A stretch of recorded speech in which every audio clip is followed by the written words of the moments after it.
Luz y sal.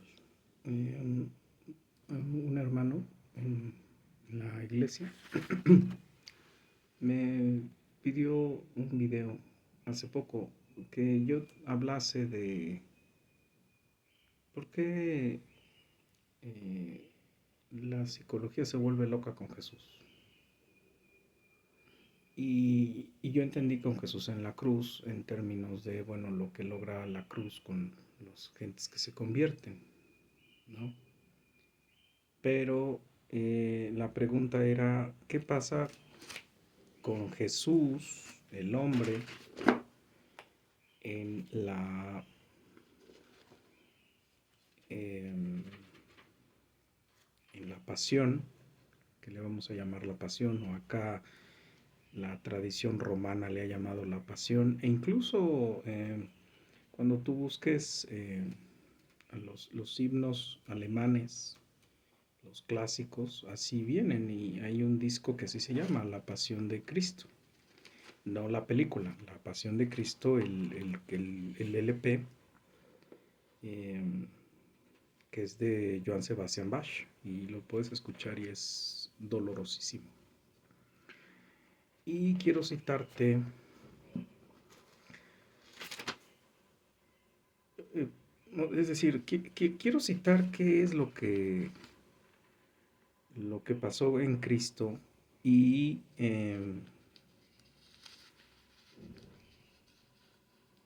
quisiera agarrarme primero de Mateo, no porque sea el primer evangelio, sino porque es el que se dedica más tiempo a hablar de qué le hicieron a Jesús, ¿no? Arresto de Jesús, perdón, capítulo 26, versículo 47, mientras todavía hablaba, vino Judas, uno de los 12, y con él hablaba Jesús, obviamente, y con él mucha gente con espadas y palos de parte de los principales sacerdotes y de los ancianos del pueblo, y el que le entregaba le había dado señal diciendo, el que yo besare, ese prenderle. Dicen los expertos en griego que no es darle un beso, sino es besuquearlo.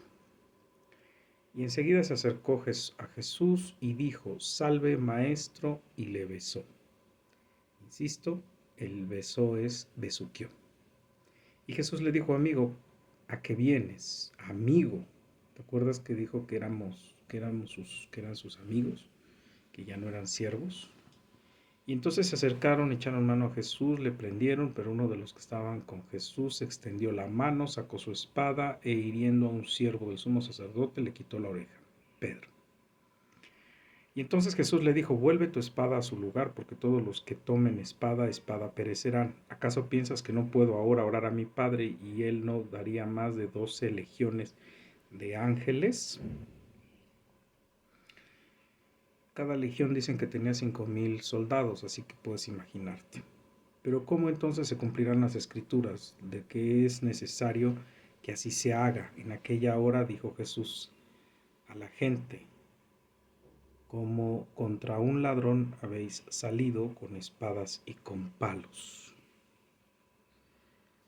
ah, para prenderme. Cada día me sentaba yo con vosotros enseñando en el templo y no me prendisteis. Mas todo esto sucede para que se cumpla la escritura de los profetas. Y todos los discípulos, dejándole, huyeron. Perdón, me estoy comiendo algo importante.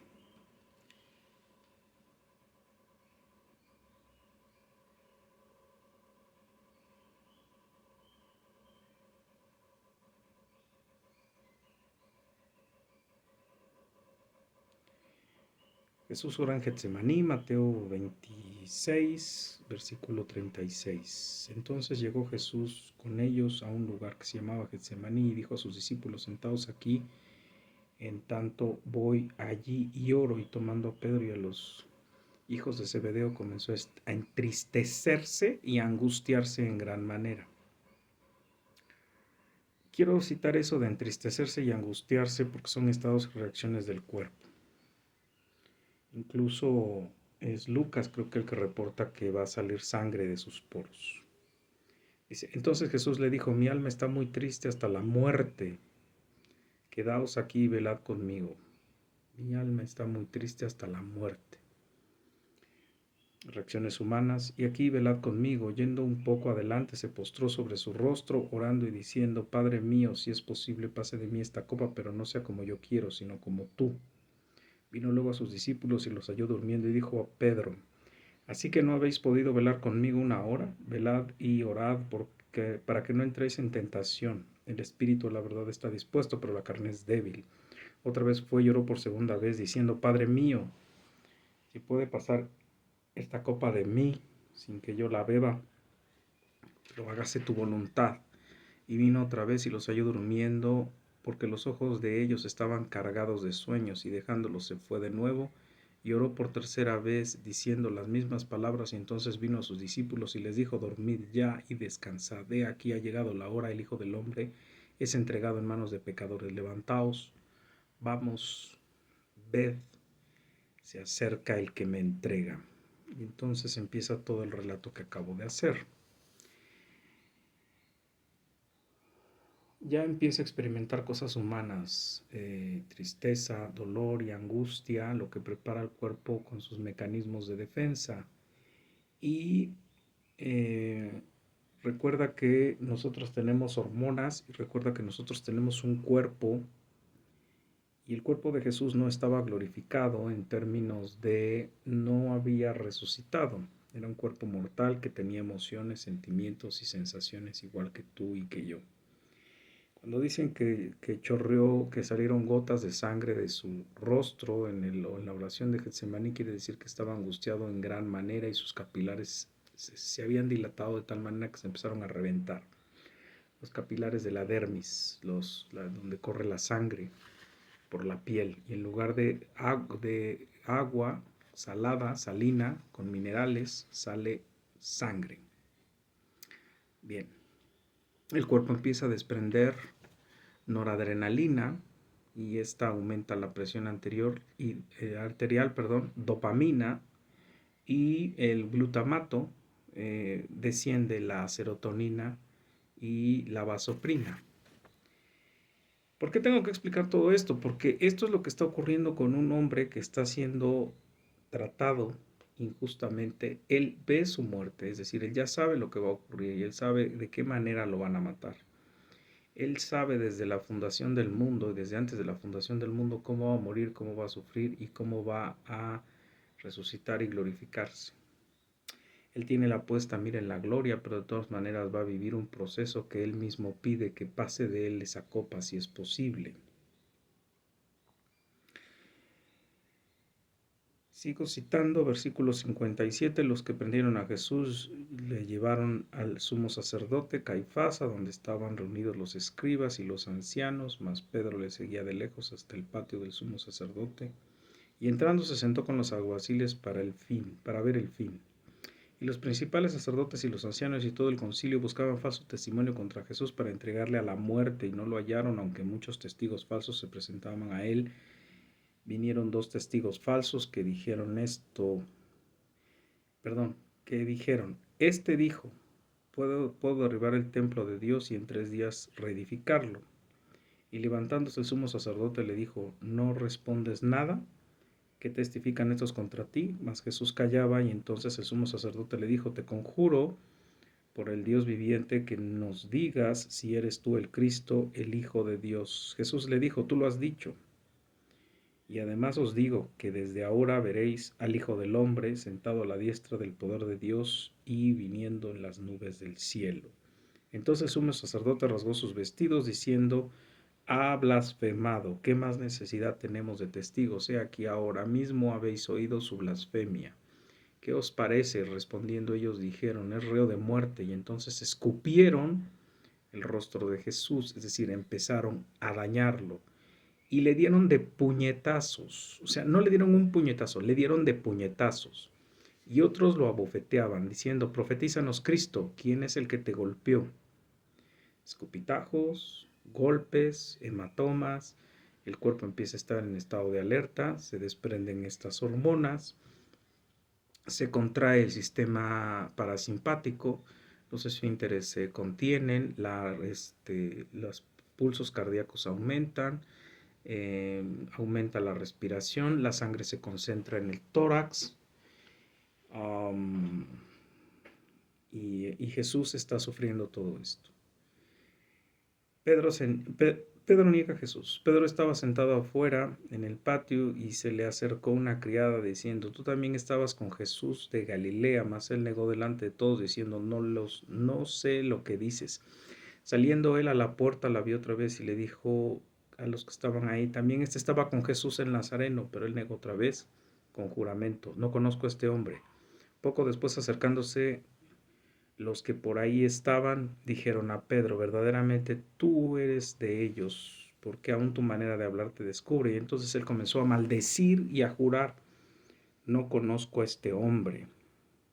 Y enseguida cantó el gallo. Ojo, el mismo Jesús que unas horas antes, 3 de la mañana, 4 de la mañana, a las 7 de la noche del día anterior, está comiendo con él, está diciéndole: yo no te negaré, yo moriré contigo, no me laves los pies, después báñame, después. Y él le dice: Jesús, de cierto te digo, Pedro, que vas a negarme 3 veces. No, Señor, yo moriría contigo, y etcétera, etcétera, etcétera. Lo está negando y Jesús lo está oyendo. Eso es lo peor. O sea, no solo porque sea Dios, sino porque es un hombre que está al otro lado de un muro donde no hay vidrios, no hay aislantes. Estamos hablando de la época hebrea.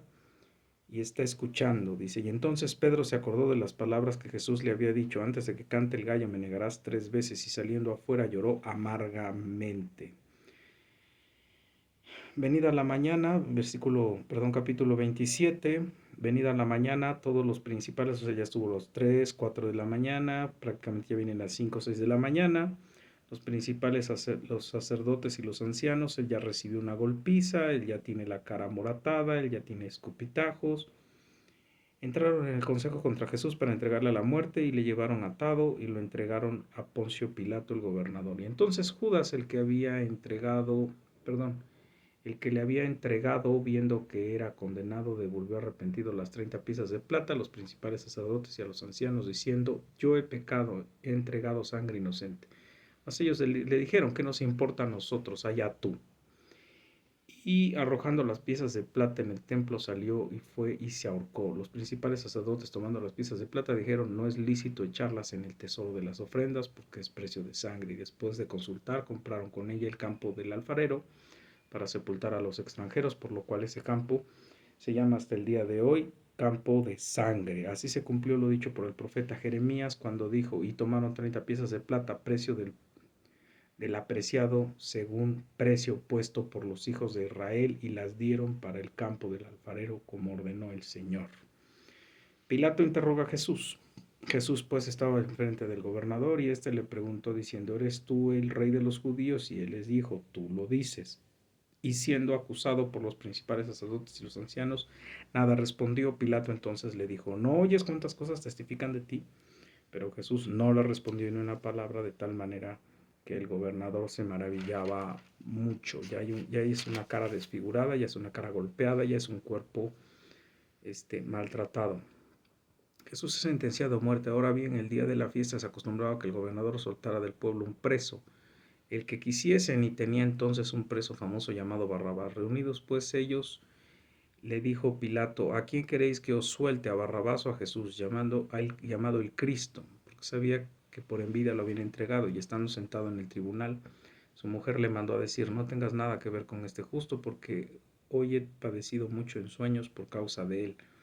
Pero los principales sacerdotes y los ancianos persuadieron a la multitud de que pidiesen a Barrabás y Jesús fuese muerto. Respondiendo el gobernador les dijo: ¿cuál de los dos queréis que os suelte? Y ellos dijeron: Barrabás. Pilato les dijo: ¿qué pues haré con Jesús, el llamado el Cristo? Y todos le dijeron: sea crucificado.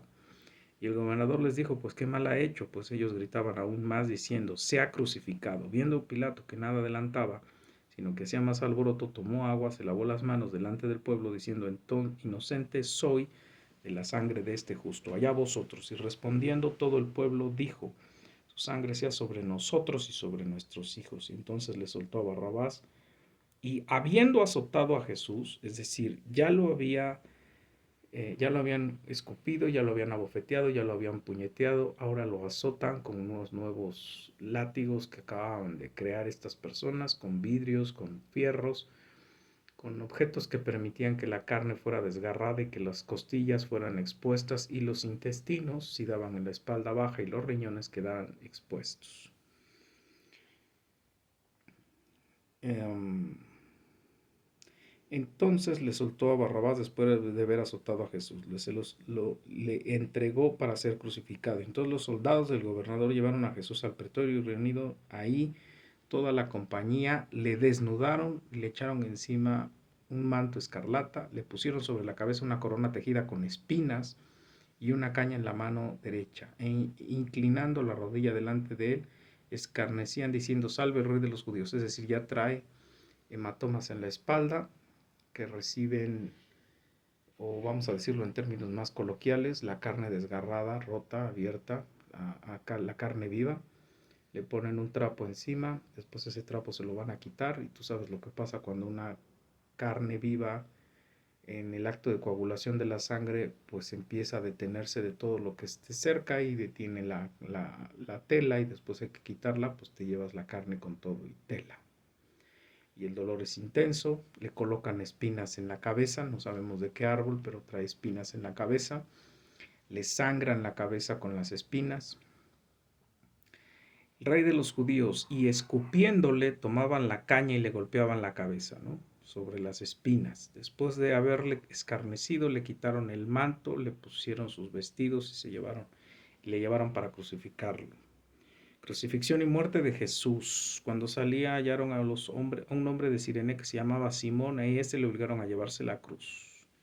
Es decir, ya iba tan masacrado que ya no podía sostener el madero, el tablón que podía cargar. Y cuando llegaron a un lugar llamado el Gólgota, que significa lugar de la calavera, le dieron a beber vinagre mezclado con hiel, pero después de haberlo probado no quiso beberlo. ¿Por qué? Porque era un anestésico y él no quería anestesiarse. Él tenía que vivir todo el dolor que le había impuesto su padre. Cuando lo hubieron crucificado, repartieron entre sí sus vestidos. ¿Qué es crucificarlo? Es colocarle unos clavos tipo rieles, nada más que más largos, tipo de las rieles de los durmientes, perdón, pero más largos, que iban a perforar a la altura del metacarpiano, para poderlo detener, porque si lo abrían, por si lo ponían en las palmas se desgarraba la carne. Y le pusieron en los pies lo mismo a la altura del empeine, para que también no se desgarrase el pie y al contrario terminase apoyando toda la pierna sobre la herida de los dos pies. El clavo era tan largo, eran dos clavos de hecho, eran clavos largos para que quedaran los dos ceñidos al madero y sirvieran de escalón para que ahí se detuviera el cuerpo y pendiera sobre la herida, además de las heridas de las muñecas. Sigue desangrándose, sigue soltando noradrenalina, dopamina, y se sigue reduciendo la serotonina y eh, el cuerpo sigue en estado de debilitamiento. Dice, lo llevaron a un lugar llamado Gólgota, que significa el lugar de la calavera, le dieron a beber vinagre, no lo quiso tomar. Cuando le hubieron crucificado, repartieron entre sí sus vestidos, echando suertes para que se cumpliese lo dicho por el profeta. Partieron entre sí mis vestidos y sobre mi ropa echaron suertes, y sentados le guardaban ahí y pusieron sobre su cabeza una causa escrita: este es Jesús, el rey de los judíos. Cada reo de muerte tenía en su cabeza por qué había muerto, ¿no? Y los que pasaban le injuriaban meneando la cabeza, diciendo: tú que derribas el templo y en 3 días lo reedificas, sálvate a ti mismo si eres hijo de Dios, desciende de la cruz. De esta manera también los principales sacerdotes, escarneciéndole, los escribas y fariseos y los ancianos decían: a otro salvó, a sí mismo no puede salvar, no se puede salvar. Si es rey de Israel, descienda ahora de la cruz y creeremos en él. Confío en Dios, líbrele ahora si él quiere. Estas son citas bíblicas que se dijeron en los Salmos precisamente profetizando la muerte y el tipo de muerte de Jesús y las cosas que se iban a decir a su alrededor. Lo mismo que le injuriaban los ladrones que estaban crucificados con él, y desde esa hora hubo tinieblas sobre toda la tierra hasta la hora novena. Cerca de la hora novena Jesús clamó a gran voz diciendo, Elí, Elí, lama sabactani, esto es, Dios mío, ¿por qué me has desamparado? Algunos de los que estaban ahí al oírlo decían, Elías llama a este, y al instante corriendo uno de ellos tomó una esponja, la empapó en vinagre y poniéndosela en la caña se la dio a beber, pero otros decían, deja, veamos si viene Elías a librarle. Mas Jesús, habiendo otra vez clamado a gran voz, entregó el espíritu, otra vez clamando a gran voz. Y he aquí el velo del templo se rasgó en dos, de arriba abajo, y la tierra tembló, y las rocas se partieron, y se abrieron los sepulcros, y muchos cuerpos de los santos que habían dormido se levantaron, y salieron de los sepulcros después de la resurrección de él, y vinieron a la santa ciudad, y aparecieron a muchos. ¿Ok? El centurión y los que estaban ahí guardando a Jesús, visto el terremoto y las cosas que habían sido hechas, temieron en gran manera y dijeron, verdaderamente este era el Hijo de Dios. Que se dice que él fue un converso, por cierto.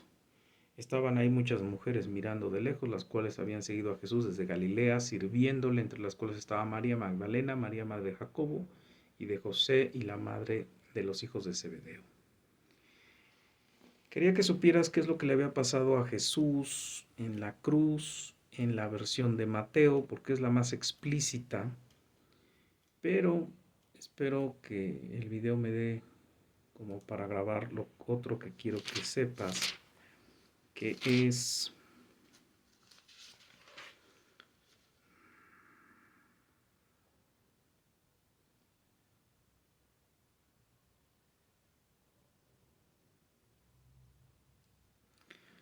cómo oró Jesús con Marcos. Abba Padre, todas las cosas en Getsemaní, todas las cosas son para ti, aparte de mí esta copa, más lo que yo, más no lo que yo quiero, sino lo que tú. Abba Padre, Abba Padre, papito, papito, papito Padre, todas las cosas son posibles para ti, aparta de mí esta copa. Su oración, ¿no? Eh,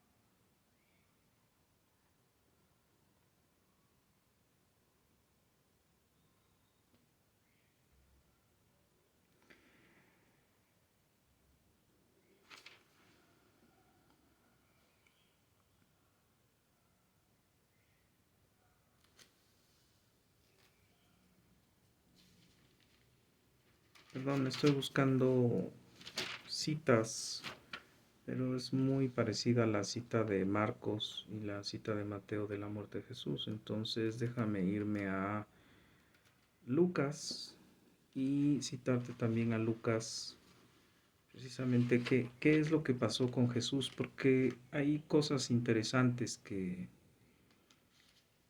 dice Jesús, ¿no? Hay cosas interesantes que pasaron en la cruz.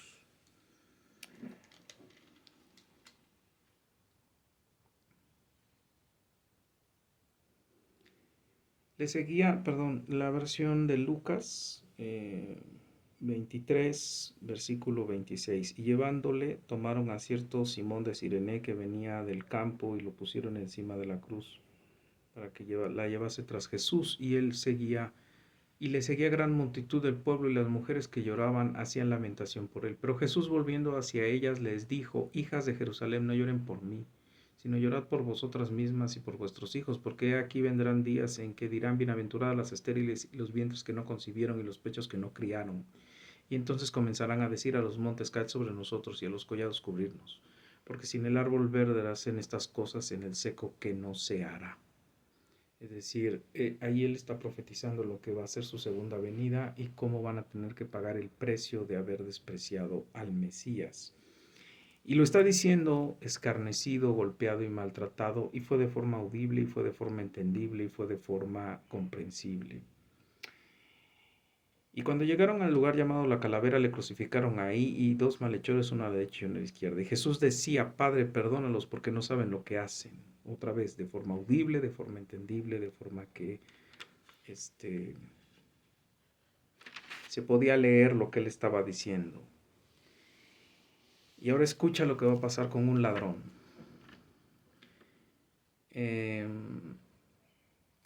Acuérdate que había dos ladrones crucificados con él. Esta es la versión de Lucas. Dice, versículo 39, y uno de los malhechores que estaban colgados le injuriaba diciendo: si tú eres el Cristo, sálvate a ti mismo y a nosotros. Respondiendo el otro diciendo: ¿ni aún temes tú a Dios estando en la misma condenación? Nosotros a la verdad justamente padecemos, porque recibimos lo que merecemos en nuestros hechos, mas este ningún mal ha hecho. Y le dijo a Jesús: acuérdate de mí cuando vengas en tu reino. Entonces Jesús le dijo: de cierto te digo, que hoy estarás conmigo en el paraíso. Cuando era la hora sexta, hubo tinieblas y toda la tierra hasta la hora novena, y el sol se oscureció y el velo del templo se rasgó por la mitad. Y entonces Jesús, clamando a gran voz, dijo: Padre, en tus manos encomiendo mi espíritu. Y habiendo dicho esto, expiró. Esta es la otra versión de la muerte de Jesús. Por favor, ahora permíteme citarte la versión de Juan y con esa cerrar muchas ideas que quiero decirte, y espero que el video me lo permita, pero primero quería citar la palabra de Dios, que es mejor que oírme a mí, ¿no? Dice: muerte y crucifixión de Jesús. Estamos en el capítulo 19, según estoy viendo. Y dice, ya lo crucificaron, ya está puesto en el madero. Dice: cuando vio Jesús a su madre y al discípulo, versículo 26 del capítulo 19, cuando vio Jesús a su madre y al discípulo a quien él amaba que estaban presente, dijo a su madre: mujer, he ahí tu hijo. Y después dijo al discípulo: he ahí tu madre. Y desde aquella hora el discípulo la recibió en su casa. Otra vez, de forma audible, de forma entendible, habló con Juan, se dirigió a él, renunció a la maternidad de María, le dice a María: ahí está tu hijo y ahí está tu madre, y él deja en adopción a su madre en la cruz. Después de todo eso, sabiendo Jesús que ya todo había sido consumado, dijo, para que la escritura se cumpliese: tengo sed. De ahí una vasija llena de vinagre, y entonces ellos empaparon el vinagre en una esponja y poniéndola en el hisopo se la acercaron a la boca. Cuando Jesús hubo tomado el vinagre, dijo: consumado es. Y habiendo inclinado la cabeza, entregó el espíritu. Otra vez, es un cuerpo masacrado, es un cuerpo golpeado, es un cuerpo desfigurado, es un cuerpo traspasado, es un cuerpo lacerado, y es un cuerpo que a gran voz dijo todo lo que dijo, que te lo acabo de citar. Perdonó gente, encomendó gente, advirtió gente, e incluso a la hora de morir él lo grita a gran voz: tetelestai, consumado es, tetelestai, consumado es. La pregunta que me hacía mi hermano: ¿tú puedes decirme, por favor, o cómo explicar la posición de Dios Hijo, Dios Hombre, frente a la cruz en ese proceso que llamamos la pasión de Cristo? Bueno, la pasión de Cristo normalmente los romanos la entienden como el momento en el que es entregado, flagelado, sentenciado y crucificado. Partamos de la idea de Getsemaní: él sangra grandes gotas de sangre, que lo ha de haber citado Lucas y no lo cité ahorita, perdón, una disculpa. Hay angustia extrema en su cuerpo, hay angustia de miedo, hay angustia de dolor, hay angustia de separación espiritual y física. Es física porque él sabe lo que va a sufrir en el dolor físico, pero también espiritual porque se va a dar la ruptura de la Trinidad a nivel cósmico, porque la deidad va a ser ensuciada de pecado por una vez en todo el tiempo que existente. Dios va a absorber pecados, o sea, la deidad, la perfecta deidad va a absorber pecados para que tú y yo seamos salvos y después estemos haciendo lo que nos da la gana, diciendo que somos salvos y tal vez no lo seamos. Y recibe todos los golpes que te acabo de hablar, el cuerpo se entra en estado de alerta, el cuerpo empieza a botar estas sustancias, el cuerpo entra en estado de defensa, empiezan a botarse plaquetas, el cuerpo empieza a reaccionar. Recuerda que tenemos tres cerebros según la fisiología, la psicofisiología. Tenemos el cerebro reptil, el cerebro mamífero y el cerebro neocórtex. Y los dos primeros cerebros a veces son los que dominan las primeras reacciones de nosotros. El cerebro reptil es el que quiere evitar la muerte y es el que quiere estar satisfecho. El cerebro mamífero es el que quiere controlar las emociones y que regula los movimientos del cerebro simpático y parasimpático y la propiocepción. Y el cerebro neocórtex es el cerebro que regula las funciones sociales y las funciones complejas como meditar, pensar, tener sentimientos, eh, pensar socialmente hablando con moral, etcétera, etcétera, etcétera, ¿no? Este hombre está en estado agónico y este hombre, pese a todo lo que la psicología te pueda decir, como que tú eres un ser natural que tiene pulsiones animales y que esas pulsiones animales te hacen precisamente reaccionar como bestia y que tienes derecho a tener odio, ira, coraje, etcétera, etcétera, etcétera, pero que también tienes la posibilidad de catartizar, eliminar esas en situaciones en las cuales no lastimes y no dañes a las otras personas, pero que tienes el derecho porque eres un ser natural y que es normal sentir odio, coraje, etcétera, etcétera, etcétera. Es más, entre algunos cristianos luego te dicen, es que es normal que tengamos odio, rencor y coraje o que tengamos tentaciones, pero mientras se queden en la mente y las confesemos ya no hay nada, ¿no? Ya no hay pecados. No, no, no, espérame. El Señor Jesucristo dijo, si tu mente y si tu corazón y es pecado, así que aguas. Bueno, citando las escrituras otra vez, perdón, citando esta situación psicofisiológica, ese cuerpo está siendo golpeado, maltratado y masacrado. Están los mismos que 3, 4 días atrás estaban gritando el día lunes, porque ni siquiera fue en domingo, fue el día lunes, gritando salve, rey de los judíos, ahora quieren su carne, lo quieren muerto, lo quieren con la peor muerte que existía en ese momento, la muerte que se sufre, que es la muerte de la cruz, porque se muere por asfixia. Jesucristo grita cuando una persona en estado agónico apenas y guturaliza. Jesús muere consciente, por decirlo de alguna manera, muere consciente de que Él es el que está tomando su vida, Él es el génesis de la vida, Él es la vida en sí misma, sin Jesús no existiría la vida. Él es la vida, el verbo hecho carne, y Él es la vida que se dio vida a sí mismo, vida humana, se creó un cuerpo, se metió en el cuerpo, vivió en el Espíritu Santo. Y eso es muy importante. Ahorita que estaba citando las escrituras, me preocupa no decirlo en términos de la forma en la que la voluntad de Dios se dobló al Espíritu Santo hasta en la cruz. Es decir, en la muerte de cruz, Él no se dejó controlar por su humanidad, esa humanidad que no tienen los que no son cristianos, perdón, que tienen todos, pero los que somos cristianos tenemos al Espíritu Santo y el Espíritu Santo es el que nos va a dar la gracia siempre que las circunstancias aprieten tan fuertemente que podamos llegar a negar a nuestro Señor Jesucristo. Es decir, cuando iban a morir los mártires, los marturios, los testigos en Cristo de que Jesús era su Rey, su Señor y Salvador, y cuando les decían, no, niégalo, es el César, no, niégalo, es lo que sea, es ISIS, es Alá, es no sé, toda la tontería que hoy están sufriendo los cristianos en Irán, en Irak, en Afganistán, etcétera, etcétera, etcétera, en todos estos países donde está ISIS, y si no está ISIS está el socialismo. Todos estas personas van a recibir esa gracia que les va a permitir no negar a Jesucristo. Pero lo que tenía Jesús además era el poder físico para poder soportar las cosas porque él controlaba su propia vida, porque él dijo, yo tomo mi vida, yo la entrego, yo la doy porque es mía. Ahora, ¿cómo, cómo no reinó el cerebro reptil y el cerebro límbico y cómo no dependió de su cerebro neocortex? Porque él tenía algo que no tiene ningún psicólogo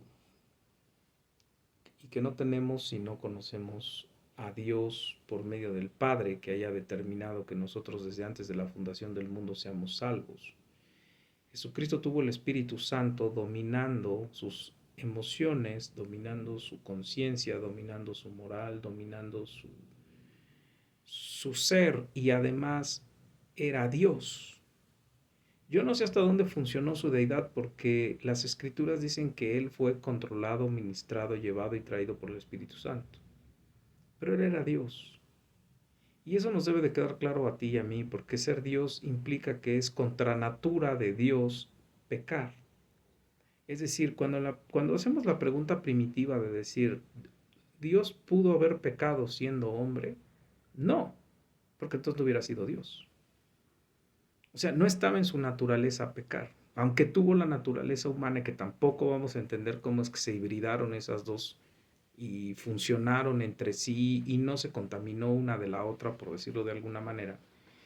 La certeza es que Él fue Dios en la cruz, fue Dios en los latigazos, fue Dios en los milagros, fue Dios en su nacimiento, fue Dios en sus enfermedades de niño, fue Dios en su adolescencia, fue Dios en su juventud, fue Dios en su adultez, fue Dios en la cruz, fue Dios y después fue Dios con un cuerpo glorificado cuando resucitó de la tumba. Por eso Él decía, no me toques, no me toques, no me toques, ya estás hablando, ya estás frente a un cuerpo glorificado que no tenemos derecho de tocar porque somos pecadores.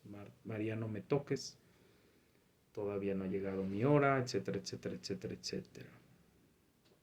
Ese poder del Espíritu Santo y el control de la naturaleza de la deidad de Dios hace que Él, por más que hubiese querido, su ira no pudo dejar de ser santa. Y él entendiendo la misión que él tenía en ese momento, que no era venir a juzgar, porque lo dice, yo no vengo a juzgar, el que juzga es mi Padre, yo vengo a dar salvación, yo vengo a buscar lo que estaba perdido, yo vengo a dar vida, yo vengo a dar luz, yo vengo a mostrar el camino, la verdad y la vida, yo vengo por lo que estaba perdido, yo vengo por los que estaban perdidos, empezando por sus apóstoles y terminando contigo y conmigo y con todos los que sean conversos o salvos. Ese poder del Espíritu Santo y esa deidad no la tenemos tú y yo. Bueno, los cristianos tenemos al Espíritu Santo, pero no tenemos a la deidad. Y el Espíritu Santo es nuestro paracletos. Dios tenía la deidad, la naturaleza deidad no le permitía odiar a sus agresores, porque además él estaba en la comisión de hijo siervo de Dios Padre por lo que se le había enviado, es decir, iría contra natura a lo que él fue enviado, por eso no permitió que se le cortara la cabeza a la cabeza porque no le alcanzó la cabeza, dice MacArthur, a Malco, el que fue a atraparlo, y entonces le corta la oreja y Jesús le sana la oreja y se la vuelve a dejar en su lugar, ¿no? O sea, él entiende que él está en ese momento para tener que morir, es decir, estaba en su deidad cumpliendo la misión por la que había venido, ¿no? O sea, él venía a morir para cumplir la muerte perfecta y ya había vivido la vida perfecta, ya había cumplido toda justicia, entonces faltaba cumplir la muerte perfecta y entonces así aplacar la ira de Dios y no solamente con eso, sino que su vida perfecta nos permite presentarnos justos frente a Jesús, frente a Dios Padre y poder entrar al paraíso junto con Él, ¿no? A reinar con Él por los siglos de los siglos. Esa deidad es la que es contra natura a lo que pudiera entender cualquier psicólogo. Es contra natura contra lo que tú y yo podemos hacer, porque finalmente nosotros somos criaturas caídas, con carne caída, con una nueva naturaleza. Hoy quería explicárselo eso a una señora que está angustiada de si es cristiana o no, y qué parte le toca a ella y qué parte le toca a Dios. Bueno, a Dios le tocó toda la parte que le tocó, o sea, a Él le tocó todo, porque a Él le toca mandar al Espíritu Santo para traernos al arrepentimiento, a Él le toca la convicción de pecado, la nueva creación, la nueva criatura, Para tú haber creído que eres pecador, tenías que haber sido regenerado antes de que te arrepintieras. Tenía que haber ese nuevo nacimiento antes de que te arrepintieras. Por alguna razón que no entiendo, así es, pero así es. Es decir, primero tenías que nacer de nuevo para entender que eras pecador y que Dios es Dios. Y que sin Jesucristo, Dios, hombre, hijo y Dios, no puedes salvarte. Y que si el Padre, el Hijo y el Espíritu Santo no moran en ti, no eres cristiano. Y que sin el Espíritu Santo tú no puedes caminar en el cristianismo porque te vas a perder, porque te vas a perder, porque te vas a perder, porque la carne todavía sigue demandando cosas de la carne. En ese sentido, la deidad, ya dije el sentido fisiológico, que espero haberlo dicho satisfecho, ¿no? Es decir, Dios es dueño de la vida y de la muerte. Y en la muerte de cruz venció la muerte y venció al diablo, se acabó. Y Dios es Dios, o sea, Él no podía.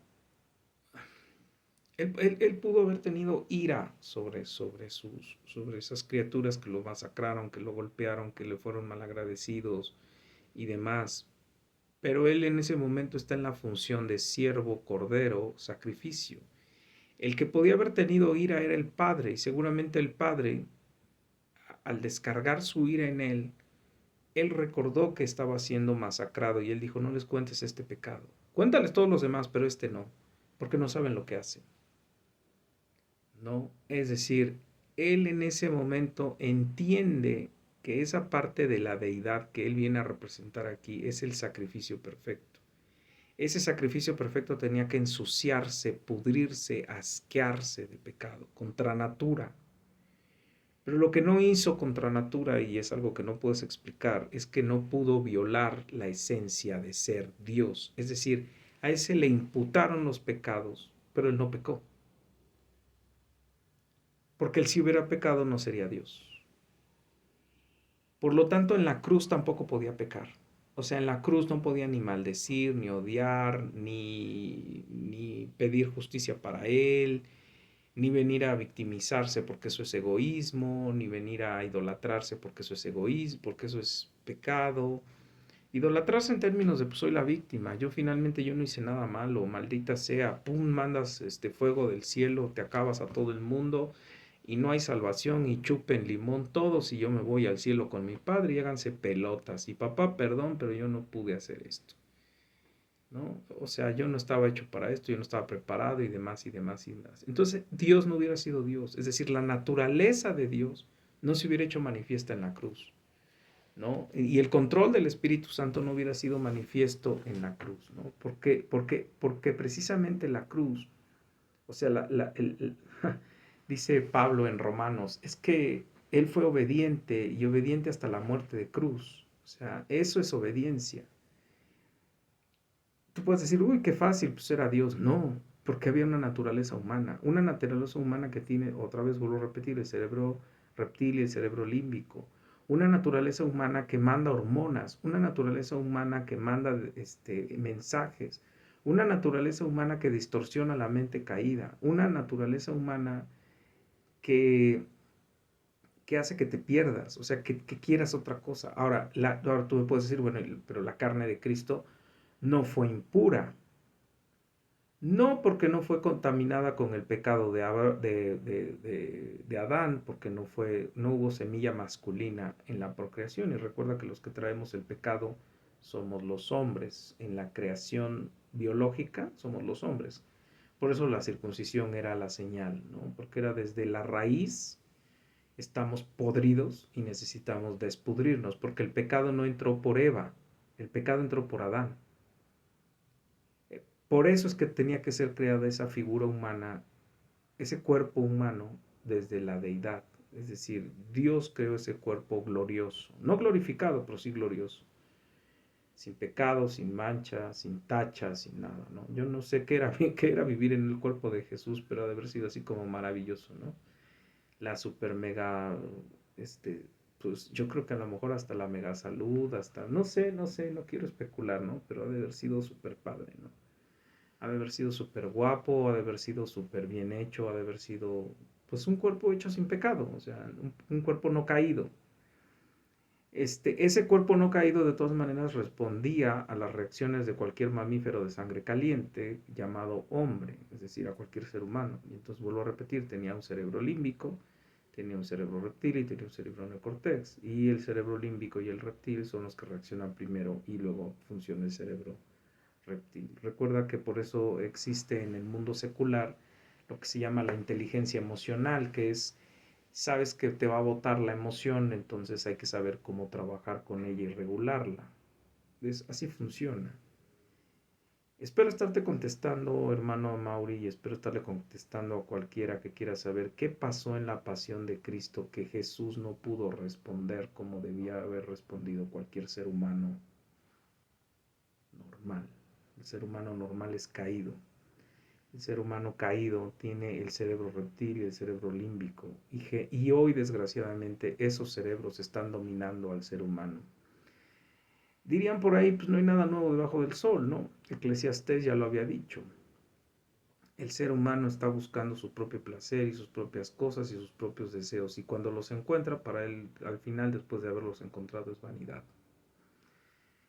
Tú y yo tenemos un instinto de supervivencia, un sentido de egoísmo, un sentido de idolatría de nosotros mismos, lo creamos o no, lo vivamos o no, lo tengamos presente o no, consciente o no. Tú prefieres mil veces matar a tu vecino que tener que soportarlo todos los días diciendo lo mismo o haciendo lo mismo. Tú prefieres matar a tu maestro que seguir oyendo y diciendo lo mismo y hablando lo mismo. Tú podrías matar a tu padre si no te hubieran enseñado a amarlo, si no recibes lo que tú quieres. Y aún así hay quien sí ha hecho matricidio, quien sí ha matado a su maestro, quien sí ha matado a su vecino, por el simple hecho de que ya te tienen hasta la trompa, ¿no?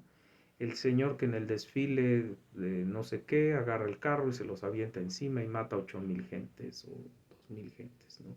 ¿Por qué? Pues porque no lo dejaban pasar, porque le estorbaron. Recuerda que el ser humano es una criatura caída, idólatra.